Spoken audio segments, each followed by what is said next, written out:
So, very good morning, students. Today is 29/4/2020, and we will describe the internal gear pump in this class. According to my previous lecture, we have already discussed the herringbone gear pump, multi-gear pump. We have seen the functions of herringbone gear pump and multi-gear pump. Also, we have seen that which type of gear pump is irreversible. What is the function of irreversibility? Everything is I have already discussed in my previous class. आज का जो class में हम लोग internal gear pump देखेंगे, उसका characteristics and उसका operation हम लोग देखेंगे। साथ में कुछ ड्राइव्स के बारे में हम लोग पढ़ेंगे कि ड्राइव पे भी हम लोग कैसे काम कर सकते हैं। तो let us start first. This is my internal gear pump image, right? Here two gears are attached here. एक जो गियर है वो बहुत बड़ा वाला गियर है, दूसरा वाला जो गियर है वो छोटा वाला गियर है। ये दोनों गियर एक दूसरे के साथ मेश करके लगा हुआ है और दोनों गियर एक इसेंट्रिक होता है। दोनों गियर का जो सेंटर होता है वो इसेंट्रिक होता है, मतलब एक ही सेंटर के बेस में छोटा वाला गियर भी रोटेट करता है और बड़ा वाला गियर भी रोटेट करता है। तो दोनों गियर का जो सेंटर होता है वो सेंटर मेरा सेम होता है। तो इस इंटरनल गियर पंप का जो लेफ्ट साइड में जो है वो मेरा है डिलीवरी, वो मेरा जो है ये वाला राइट साइड लेफ्ट साइड वाला जो पार्ट है that is my suction part and my right side part is delivery.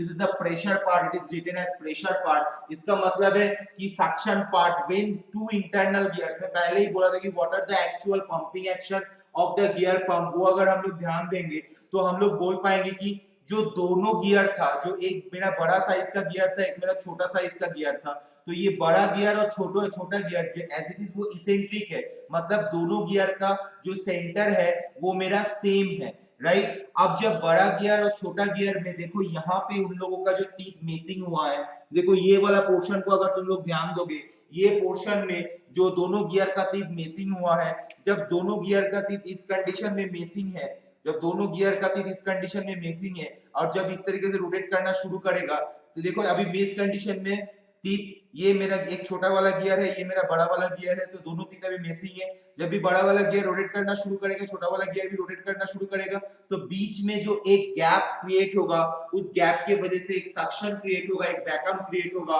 उस वैक्यूम की वजह से सक्शन पार्ट से, सक्शन पार्ट या सक्शन पाइप के थ्रू से ऑयल चेंबर से ऑयल तुम्हारा इंटरनल गियर पंप का जो चेंबर है उसके अंदर प्रवेश करता है। उसके बाद due to the compressing action of the due to the rotational action of the internal gears, the whole oil is compressed and it is going through the delivery pipe.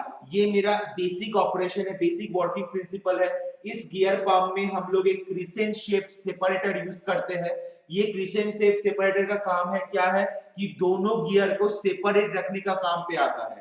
तुम लोग अगर कभी इंजन को अगर डिसमेंटलिंग करोगे तो दोनों engine का जो पार्ट्स को डिसमेंटलिंग करने के टाइम पे देखोगे दोनों पार्ट्स के बीच एक पतला सा रबर टाइप का कुछ चीज लगा हुआ रहता है, राइट? वो क्या करता है कि जब इंजन मेरा वर्किंग कंडीशन में रहता है तो वो वर्किंग कंडीशन इंजन में, ताकि फ्रिक्शन बहुत कम हो, इसके लिए वो रबर पार्ट्स लगा हुआ रहता है। तो यहाँ पे भी हम लोग क्रिसेंट सेपरेटर यूज करते हैं।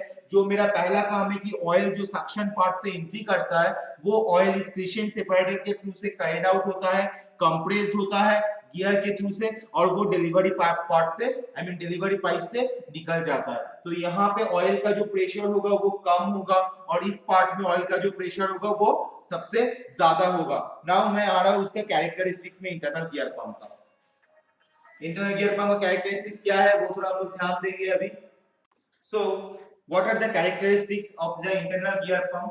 First one is this internal gear pump it's similar to external gear pump. Internal gear pump is similar to external gear pump. Second characteristics, it is very efficient.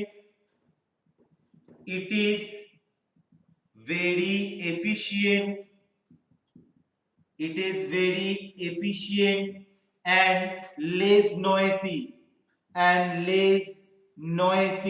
It is very efficient and less noisy. Similar to external gear pump, it is very efficient and less noisy. Now next point, next characteristics is the internal spark gear. जो internal जो हम लोग gear use करते हैं, internal जो gear यहाँ पे use किए, देखो यहाँ पे जो सबसे बड़ा वाला जो गियर है that is my internal gear, इसलिए इसका जो टीथ को हम लोग बोल रहे हैं इंटरनल टूथ गियर, और जो छोटा वाला गियर है वो छोटा वाला गियर है एक्सटर्नल गियर, इसलिए इसका टूथ को, इसका जो टीथ है उसको हम लोग बोल रहे हैं एक्सटर्नल टूथ गियर। तो यहाँ पे जो internal spar gear, internal spar gear drives, internal spark gear drives the outside ring, drives the outside ring, internal spark gear drives the outside ring and the outside ring gear,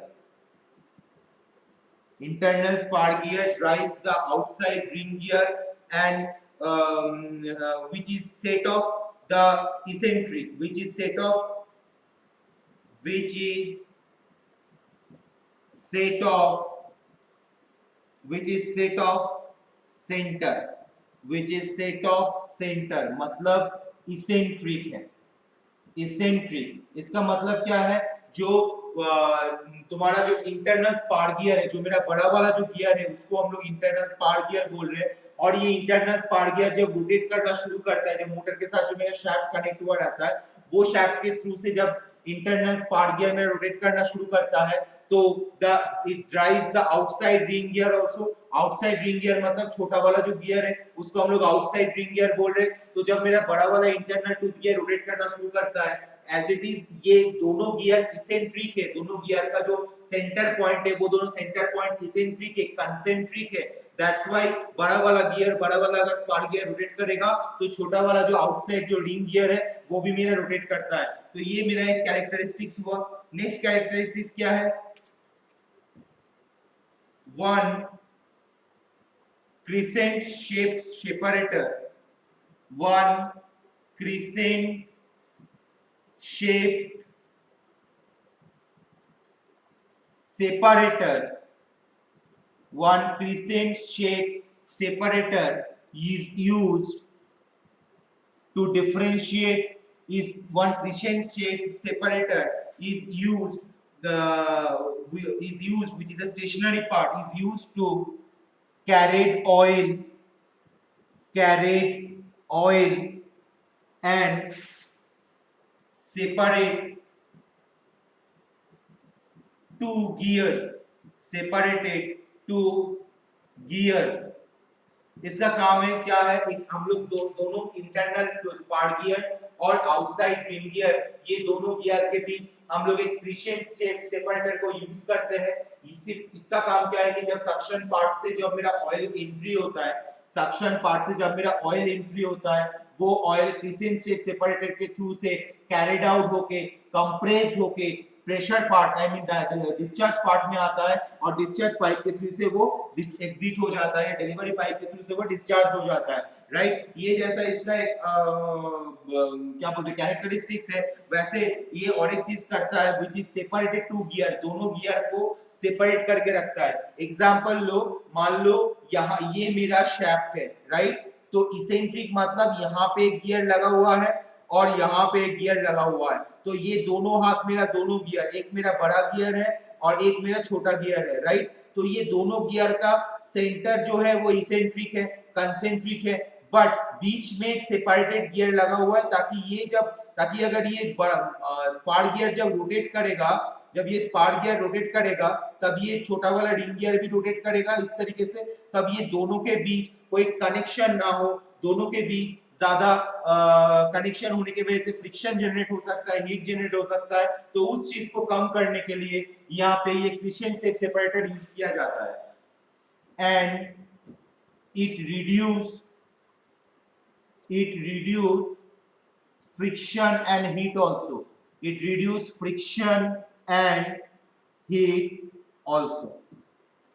ये हो गया मेरा internal gear pump. उसके साथ मेरा क्या है कि इसका जो इनलेट एंड आउटलेट पार्ट है, ये क्या कहाँ पे लोकेटेड है, and part of the end plates between when the gear teeth mesh and unmesh at the two ends of the crescent shape separator. इसका मतलब क्या बोला जा रहा है कि इसका जो आउटलेट पोर्ट मतलब suction port and delivery port, देखो लिखते रहो, suction port and delivery port, suction port and delivery port is located at suction port and delivery port is located at two ends of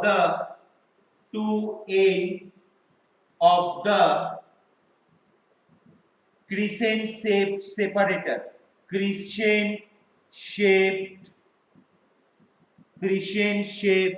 separator. Okay, तो ये मेरा point हुआ. Last point क्या बोल रहा है कि where is the location of the suction port and delivery port.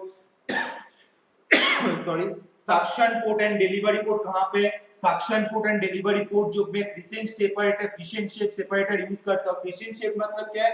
One type of curvature shape. जो कर्वेचर शेप सेपरेटर हम लोग यूज करते हैं वो कर्वेचर शेप सेपरेटर का दोनों साइड में, एक साइड में सक्शन पार्ट रहता है और दूसरा साइड में डिलीवरी पार्ट रहता है. इसलिए बोला जा रहा है कि suction port and delivery port is located eight two ends of the crescent shape separator, where one side of the separator there are meshing of the gears, and one side of the separator there are unmeshing of the gear teeth. मतलब दोनों जो separator जो रहता है वो separator का दोनों side में ये suction port and delivery port हम लोग यूज करते हैं. So what are the characteristics of the internal gear pump? First characteristic is, पहले तो हम लोग ये ड्राइंग को ड्रॉ करेंगे जो मैं नोट्स मूडल में अपलोड कर दिया हूं ऑलरेडी 2-3 दिन पहले. वहां पे उस नोट्स का लास्ट टॉपिक में जाओगे, वहां पे internal gear pump and drives के बारे में बता दिया गया है. वहां का जो ड्राइंग है वो ड्राइंग को थोड़ा सा ध्यान देना. यहाँ पे हम लोग, मैं दिखा रहा हूँ कि देखो यहाँ पे दो गियर यूज किए हैं. पहला वाला जो बड़ा वाला जो गियर है वो बड़ा वाला गियर को हम लोग इंटरनल स्पार गियर बोलते हैं. जो बीच वाला जो गियर है वो बीच वाला गियर को हम लोग आउटसाइड, आई मीन जो छोटा वाला जो गियर है उसको हम लोग आउटसाइड रिंग गियर बोलते हैं. तो यहाँ पे ये आउटसाइड रिंग गियर बोलते हैं. ये आउटसाइड रिंग गियर और स्पार गियर के बीच हम लोग एक क्रिसेंट शेप सेपरेटर यूज करते हैं which is actually curve shape separator, जो ये दोनों गियर के बीच रहता है. अब सब जब बड़ा वाला गियर मींस जो स्पार गियर जब रोटेट करना शुरू करता है और तब छोटा वाला गियर भी आउटसाइड रिंग गियर भी रोटेट करना शुरू करता है. जब स्पार गियर रोटेट करना शुरू किया तब छोटा वाला जो आउटसाइड रिंग गियर है वो भी रोटेट करना शुरू किया, क्योंकि ये दोनों गियर का जो सेंटर है वो इसेंट्रिक है, कंसेंट्रिक है. दैट्स व्हाई जब बड़ा वाला स्पार गियर जब रोटेट करेगा तब छोटा वाला गियर भी रोटेट करेगा.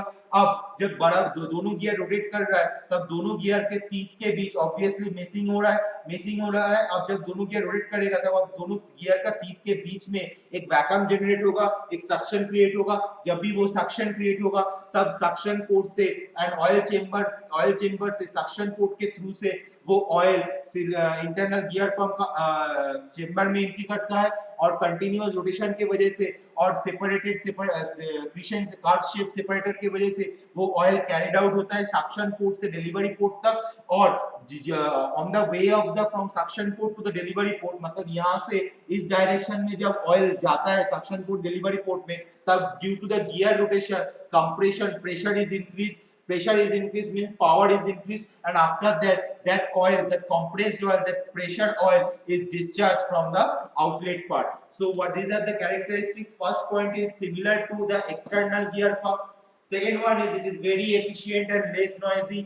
Third point is internal spar gear drives the outside ring gear which is set of center bracket eccentric, मतलब दोनों गियर का सेंटर इसेंट्रिक रहेगा. 4 number point, one crescent shape separator is used to carry oil and separate two gears.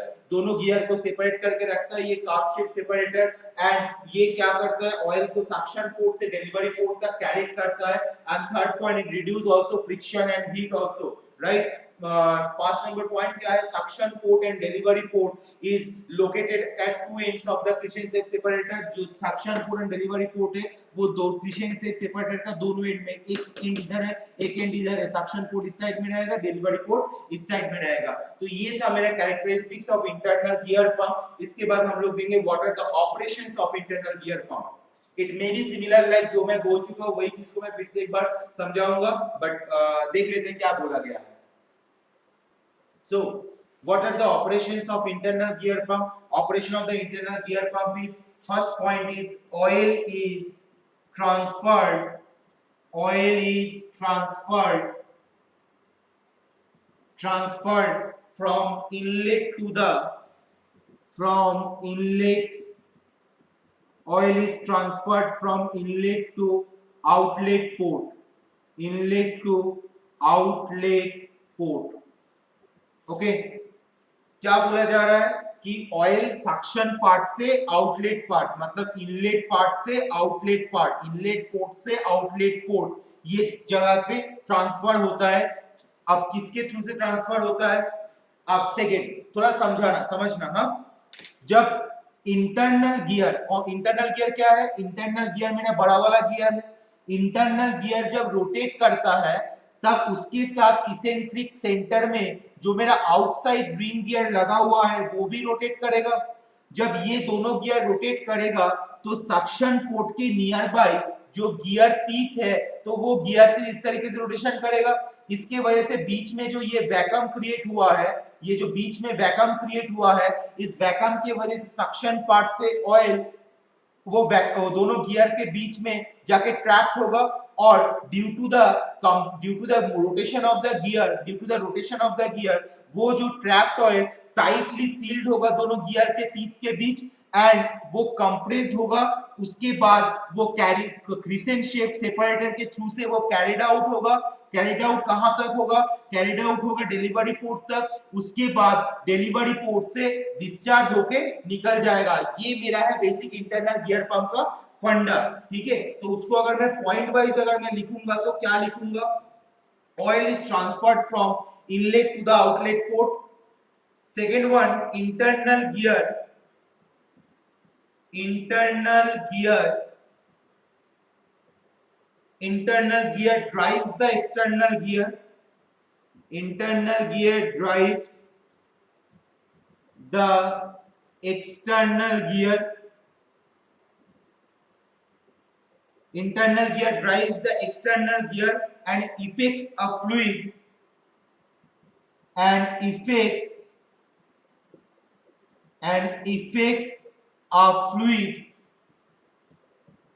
tight seal, affects a fluid tight seal and affects a fluid tight seal, affects a fluid tight seal where the teeth are start missing, where the teeth start missing, right मतलब जब दोनों teeth missing start करेगा suction port के आसपास में या कोई भी नियर बाय प्लेस में, जब दोनों टीथ का मिसिंग स्टार्ट होगा उस टाइम इंटरनल गियर क्या कर रहा है? एक्सटर्नल गियर को ड्राइव्स कर रहा है and effect a fluid tight seal. जब दोनों गियर टीथ एक दूसरे के साथ मिसिंग कर रहा है तब टाइट सील जनरेट हो रहा है, जिसके वजह से फ्लूइड मेरा क्या हो रहा है? वो कंप्रेस्ड हो जा रहा है। Next third point, rotation causes the teeth to unmiss. Rotation causes the teeth to unmiss near the inlet port.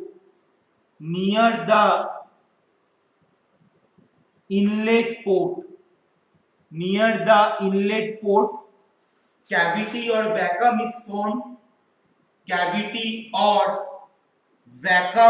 is formed. Due to this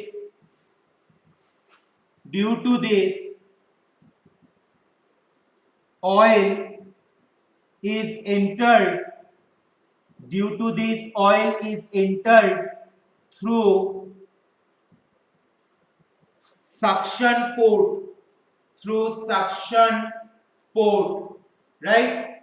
Rotation causes the teeth to unmiss, rotation is causes the teeth to miss and also the unmiss. ये जब rotation होगा तब दोनों gear का teeth एक बार miss करेगा, sudden section के बाद फिर अनमिस करेगा, फिर मिस करेगा, फिर अनमिस करेगा। जब भी दोनों गियर कनेक्ट होगा तब बीच में जो गैप मतलब अनमिस होने के वजह से वैकेंट जगह था उसमें तो ऑयल घुस गया है, अब ऑयल ट्रैप हो गया, फिर जब टीथ मिस करेगा उस टाइम वो कंप्रेस होगा और क्रिसेंट सेपरेटर के थ्रू से वो आउटलेट पोर्ट में चल गया। फिर जब नेक्स्ट टीथ मिस किया, rotation causes the teeth to unmesh, फिर जब अनमिस हुआ नियर द इनलेट पोर्ट के सामने जब वो अनमिस हुआ again, then cavity or vacuums will form, and this cavity or vacuum will form, the oil is passing through the suction port and it enters into the internal gear pump chamber. So these are the operation. Next what will happen, after that the oil is carried out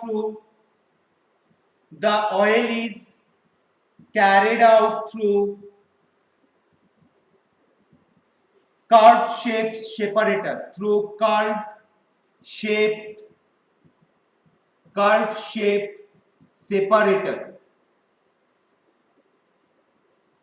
to discharge port। जब compress हो गया, compress होने के बाद curve shape separator के through से वो oil carried out होके आउटलेट गियर पंप में जगह पे पहुंचता है और उसके बाद वो डिस्चार्ज पाइप से निकल जाता है।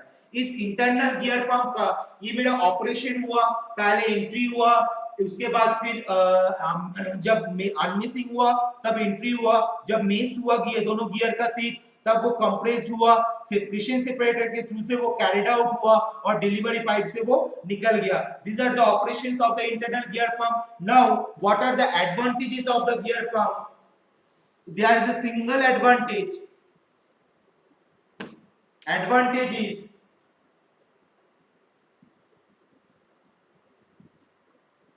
first one, it can generate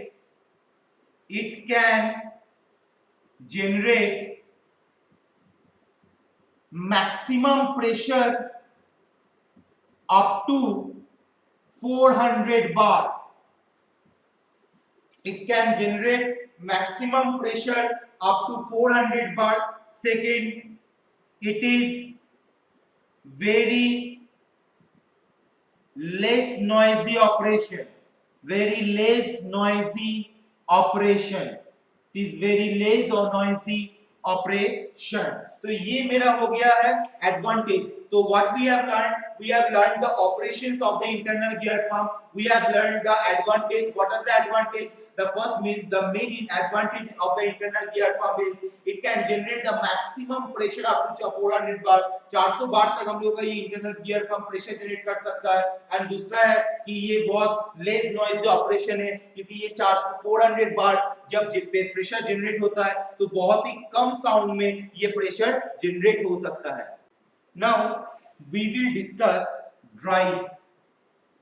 drive means it may be driven, driver, driving, it may be driven. Okay, what is the difference between the driving and driving? Driving means which rotate and driven means which rotate by someone, right? तो यहाँ पे drive मतलब क्या है कि यहाँ पे जो इंटरनल गियर पंप में ये बोला जा रहा है, तो यहाँ पे मैं फिर से इंटरनल गियर पंप का मैंने ड्राइंग ड्रॉ किया हूँ जहाँ पे ये मेरा बड़ा वाला गियर है जो मेरा इंटरनल है, जो मेरा स्पार्क गियर है, और जो छोटा वाला गियर है जो इसेंट्रिक है बड़ा वाला गियर के साथ वो मेरा एक्सटर्नल गियर है या आउटसाइड ग्रीन गियर है, राइट? तो in some internal gear pump the drive shaft is coupled with the external gear. First one, some IG pump, internal gear pump, drive shaft shaft is coupled with external gear easy. Okay, मतलब क्या बोल रहे हैं, इसका पहले जो हम लोग इंटरनल गियर पढ़ रहे थे वहां पे क्या दिखे थे हम लोग, वहां पे देखे थे कि हमेशा जो ड्राइविंग शाफ्ट है, सॉरी जो ड्राइव शाफ्ट है, वो ड्राइव शाफ्ट मेरे इंटरनल गियर के साथ कनेक्ट रहता है, ताकि ड्राइव शाफ्ट जब मोटर के थ्रू से रोटेट करना शुरू करता है तो इंटरनल गियर का रोटेट करता है, जो स्पार्क गियर है वो रोटेट करना शुरू करता है, और उसके साथ साथ जो आउटसाइड रिंग गियर है वो एक्सेंट्रिक था है, इसलिए वो भी रोटेट करना शुरू करता है। लेकिन कुछ कुछ गियर पंप में drive shaft with couple with the external gear and internal gear is driven and internal gear is driven।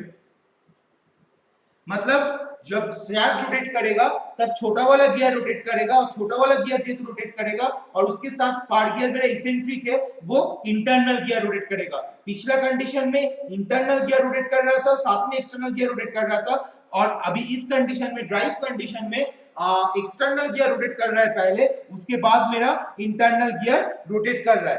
But second some IG pump, जो मैं पहले वाला कंडीशन दिखाया, सम आईजी पंप मतलब internal gear pump, drive shaft is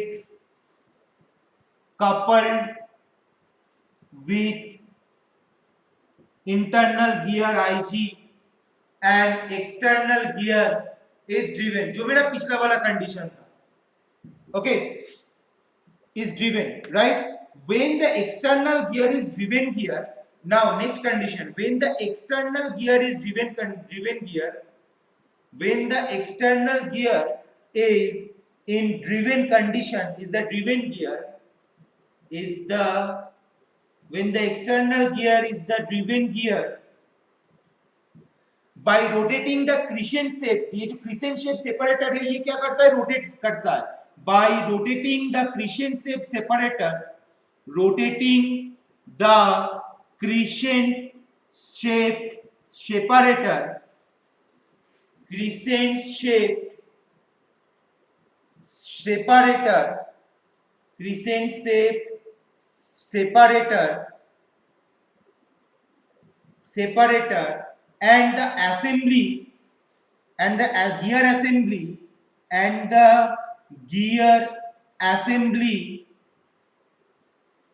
by 180 degree and the gear assembly by 180 degree, the input shaft rotation may be reversed, the input shaft rotation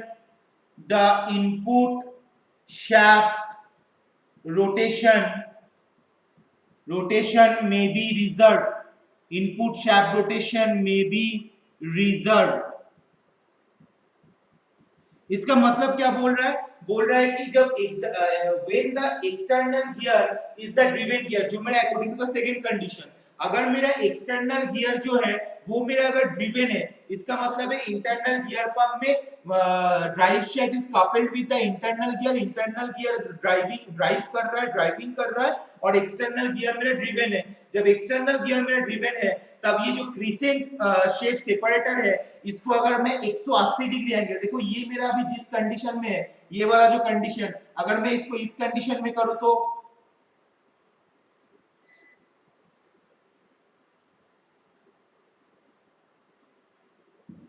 अगर मैं उसको इस कंडीशन में करूं तो ये क्रिसेंट शेप सेपरेटर जो है वो 180 डिग्री मेरा रोटेट कर दिया मैंने।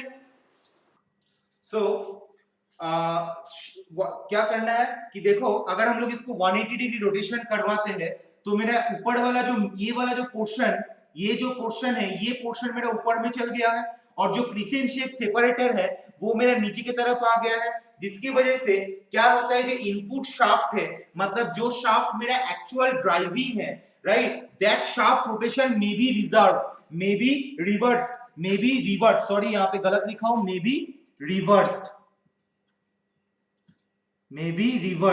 राइट, जो इनपुट शाफ्ट रोटेशन है दैट कैन बी रिवर्स, उसको मैं रिवर्स कर सकता हूं। So these are the concepts of the drive which we can gain. इस और लास्ट पॉइंट क्या है कि यहाँ पे जो लो प्रेशर 15 बार से लेकर हाई प्रेशर 400 बार जनरेट हो सकता है। लो प्रेशर 15 बार से लेकर हाई प्रेशर 400 बार तक हम लोग यहाँ पे जनरेट कर सकते हैं। So now I am concluding my this class. Okay, in this class we have just describe about the drives, we have described about the internal gear pump characteristics, internal gear pump operations and internal gear pump advantages. So now I am concluding my class. Thank you attending for attending my lecture. Stay home and save life. Thank you.